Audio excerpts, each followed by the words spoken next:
Bonjour à toutes et à tous, dans cette vidéo on va apprendre à calculer avec des parenthèses. Donc je le répète, ici on a des expressions et on a des parenthèses, on a des additions, des multiplications, des divisions, mais on a des parenthèses. Alors la règle que vous devez vraiment maîtriser c'est celle-ci, on effectue d'abord les calculs entre parenthèses. Alors qu'est-ce que ça signifie? Dès que vous voyez des parenthèses, vous les calculez d'abord dans votre esprit, donc 3 plus 2, ici 5. Ici je vois une parenthèse, je fais ce calcul-là d'abord, 1 plus 4, 5, moins 3, 2. Ici, je vois des parenthèses, je les calcule d'abord, 4 plus 3, 7, 5 plus 1, 6. Une fois que ceci est fait, on se retrouve dans la configuration qu'on connaît déjà, qui est très simple. Et bien ici, on doit calculer 5 plus 4 fois 5. C'est ça qu'on doit calculer. Donc, ne nous fatiguons pas, recopions le calcul. On doit calculer 5 plus 4 fois 5. Et ici, on se retrouve dans un cas qu'on connaît déjà, on a une succession d'addition et de multiplication. Vous vous rappelez, on calcule d'abord la multiplication. Donc on écrira 5 plus 20 et on obtiendra donc 25.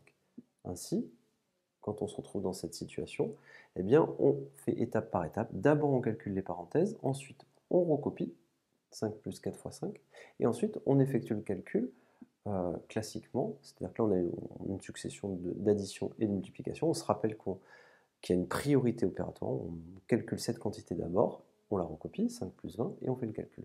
Vous pouvez le faire directement, mais ce n'est pas conseillé. Moi, je vous conseille d'écrire les étapes pour pouvoir toujours vérifier vos calculs.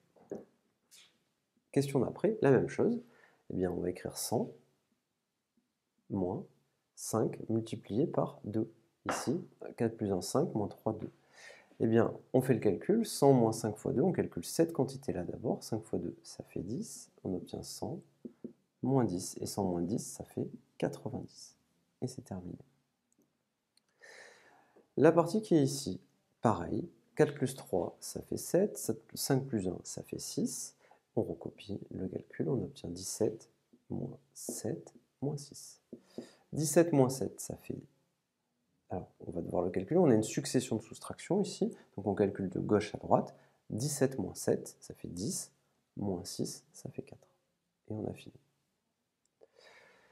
Donc faites attention à ces calculs-là. Quand vous avez les parenthèses, vous les calculez d'abord et vous retombez sur un exercice que vous connaissez, qui est une succession d'addition, de soustraction, de division. Donc vous appliquez les priorités opératoires, ou s'il n'y a que des additions et des soustractions, vous faites les calculs de la gauche vers la droite.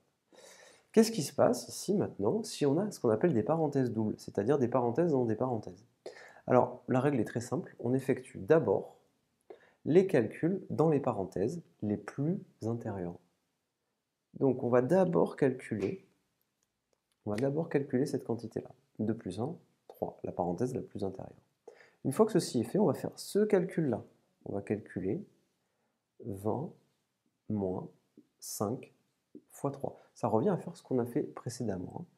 20 moins 5 fois 3. Et 20 moins 5 fois 3, eh bien, ici on a une soustraction et une multiplication. 5 fois 3, vous savez que ça fait 15. On va calculer 20 moins 15. 20 moins 15, c'est égal à combien? C'est égal à 5. Au final, qu'est-ce qu'on va calculer? Eh bien, on a toute cette partie-là qui est calculée. On va écrire ici, on va écrire 100 moins 4 fois 5. 100 moins 4 fois 5. 4 fois 5, eh bien, on le calcule, parce qu'ici, on a une priorité opératoire. 4 fois 5, on calcule d'abord la multiplication. 4 fois 5, ça fait 20. Et on va calculer d égale 100 moins 20. 100 moins 20, ça vaut combien? Ça vaut 80. Et le calcul est terminé. Rappelez-vous, quand vous avez des parenthèses, on effectue d'abord les calculs dans les parenthèses les plus intérieures. Et bien sûr, on effectue d'abord les calculs entre parenthèses quand on n'a que juste une seule parenthèse. Je vous remercie et à bientôt.